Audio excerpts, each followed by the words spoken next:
Assalamualaikum warahmatullahi wabarakatuh. Pertanyaan ini saya tujukan kepada Ustadz Acep Rahmat yang beralamat di Ciseah, RT 02, RW 04 atau RW 02 RT 04, Kampung BL Limbangan, Kabupaten Garut, Jawa Barat, yang pernah menuduh saya sesat nyata. Caranya mengatakan sesat nyata waktu itu karena saya ikut Islam Jamaah Tabligh. Lalu Acep mengatakan, mana dalilnya berdakwah seperti itu 3 hari, 40 hari, 4 bulan. Sok, jawab. Dasar sesat nyata, kata Acep. Saya mau jawab. Dia langsung pergi. Dia bilang, ngapain saya tanya jawab sama orang yang begitu. Saya bilang, Acep, lebih baik kamu ikut keluar supaya kamu tahu dalilnya. Saya tidak bisa menerangkan. Atau datang di masjidnya sana, bertanya sama ustadznya, di sana ada ahlinya yang menjelaskan kepada kamu. Dia bilang, ngapain saya bertanya kepada orang yang sesat begitu? Keluarga saya yang sudah pulang pergi India, Pakistan, saya tanya dalilnya, tidak bisa menjelaskan kok. Saya mau pulang lah. Nah, pulanglah Acep, meninggalkan saya dalam pikiran yang dongkol. Besok pagi saya bertanya sama orang di Masjid Alun-Alun Limbangan, apa maknanya sesat nyata, Pak? Kata orang itu, sesat nyata adalah kafir atau mengkafirkan atau dikafirkan. Maka di sini saya takut jika di dalam Islam ada unsur kekafiran. Oleh karena itu saya kembali ke agama yang asli saya punya, nenek moyang saya, di mana dulunya saya mualaf. Tapi karena Acep ini menuduh saya begitu sesat nyata, maka saya keluar lagi kembali jadi Kristen, Nasrani. Nah, pertanyaan ini saya tujukan kepada Acep. Pertama,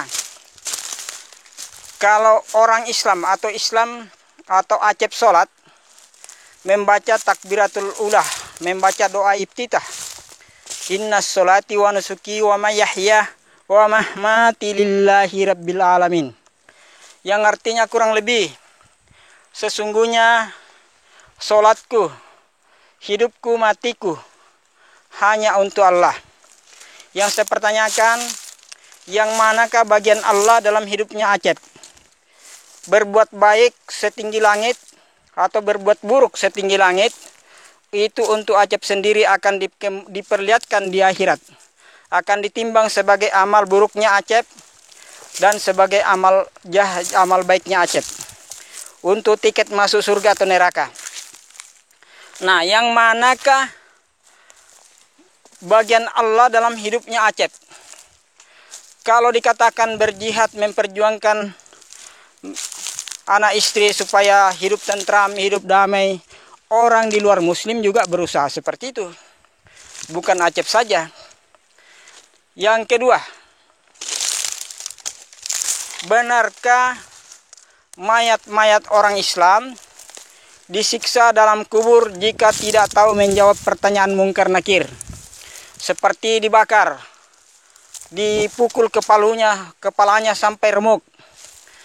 Saya sudah sering kali melihat mayat-mayat orang Islam dibongkar dari kubur.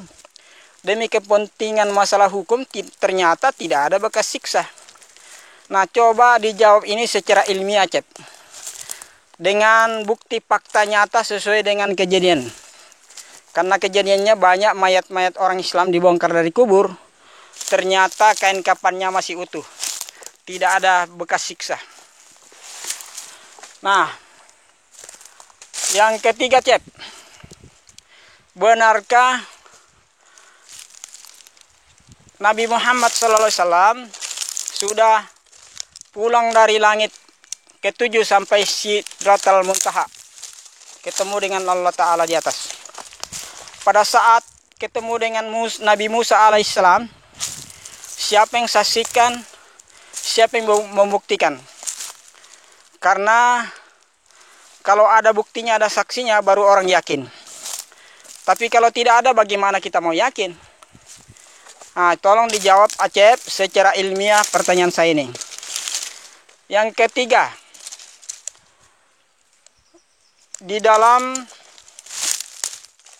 surat Anbiya ayat 107, Nabi Muhammad SAW diutus untuk seluruh alam semesta. Nabi Muhammad rahmatan lil alamin. Kalau umatnya Nabi Muhammad adalah pembawa kasih sayang terhadap seluruh makhluk. Sampah saja tidak boleh ditendang sembarangan, tetapi disingkirkan sebaik mungkin untuk tidak membahayakan orang lain. Ini selama-lamanya iman dalam Islam, kata orang Islam. Tapi orang Islam yang saling mengkafirkan satu sama lain disebut apa, Cep? Seperti Acep antipati dengan yang bukan golongannya, disebut Islam apa itu, Acep? Ya, pertanyaan yang berikutnya. Dalam surat Al-Baqarah 120 dikatakan di situ bahwa orang Yahudi dan orang Nasara sungguh tidak senang melihat orang Muslim sebelum orang Muslim itu mengikuti mila-mila kehidupan mereka. Apa buktinya, Cep, kalau orang Nasara, orang Yahudi membenci orang Muslim? Lalu orang Muslim yang jadi teroris disebut apa, Cep? Orang Islam yang mengkafir-kafirkan orang di luar Islam disebut apa, Cep? Saya mau tanya itu. Coba jelaskan secara ilmiah ini. Dan tunjuki saya Islam yang paling benar dari 70 golongan itu. Dari 73 golongan itu. Karena hanya satu yang benar, yang 72 itu masuk neraka. Nah, tunjuki saya supaya saya kembali ke Muslim. Yang berikutnya, dalam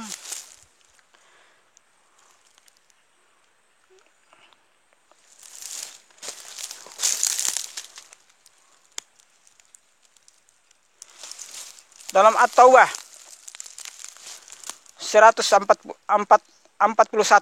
ayat 41 yang mengatakan, berangkatlah kamu berjihad baik dalam keadaan sempit maupun dalam keadaan senang. Berjihadlah kamu dengan harta, diri, dan waktu. Nah, berjihad apakah yang dimaksud ayat Al-Quran ini? Kalau jihad perang seperti zaman dahulu kala, berarti orang Islam hari-hari memerangi yang bukan Muslim. Tapi kalau jihad mencari nafkah, mencari makan, menyekolahkan anak, orang lain pun berbuat demikian. Nah, jihad apakah yang dimaksud, Acep? Apakah Acep sudah melakukan jihad ini? Kalau tidak, berarti Acep tidak sesuai dengan Al-Quran dan hadis.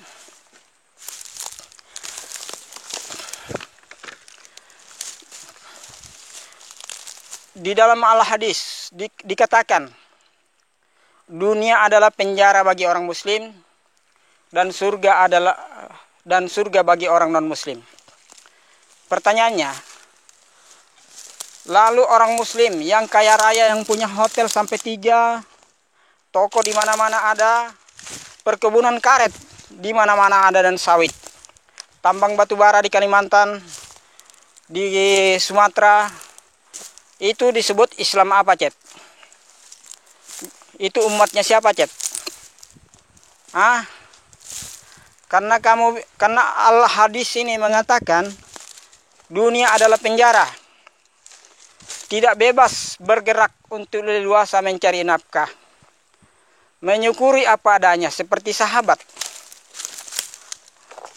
Tapi orang Islam yang kaya raya, mempunyai kebun ratusan hektar, tanah lahan perumahan ratusan hektar, di mana-mana ada investasi tanah, di Kalimantan, Papua, dan Sumatera, itu disebut Islam apa, Cep? Pertanyaan berikutnya, Rasulullah SAW umurnya berusia 63 tahun. Maka kata Rasulullah, umurnya umatku itu pendek, paling tinggi 60 tahun. Kalaupun lebih daripada itu adalah bonus dari Allah Ta'ala. Nah, yang saya pertanyakan di sini, jika orang Islam yang hidup di atas 100 tahun, itu umatnya siapa, Cep? Ya, mohon dijawab secara ilmiah seluruh pertanyaan saya ini. Kalau dalam Al-Maidah ayat 51, yang artinya kurang lebih, hai orang-orang beriman, janganlah kamu memilih orang Nasoro atau orang Yahudi menjadi pemimpin kamu atau menjadi sahabat karib kamu. Saya katakan ini tidak benar, karena buktinya banyak orang Islam yang menjadikan orang Kristen atau orang yang Nasoro menjadi temannya, lalu nikah, lalu dijadikan suami atau istri, menjadi pemimpin mereka. Nah, walaupun Allah langsung yang menghimbau umat muslim supaya jangan begitu, tapi tetap ada yang, terutama daerah-daerah seperti di Medan, Bali, Papua, Maluku, Kalimantan, Sulawesi Utara, dan lain-lain sebagainya. Dan tidak usah jauh-jauh, di Jakarta juga banyak orang Islam bersuamikan orang Kristen. Di Bandung juga banyak. Nah, itu salah umat Islamnya atau salah wahyu dari Allah? Kalau salah wahyu dari Allah itu mustahil. Kalau salah umat muslimnya, oknumnya yang bersuami atau beristrikan orang di luar muslim, itu salah siapa? Salah oknumnya atau salah Acep?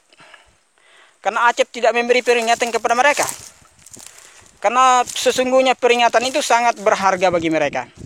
Tapi Acep hanya diam diri, pangku tangan, dan pintar mengkapir-kapirkan orang.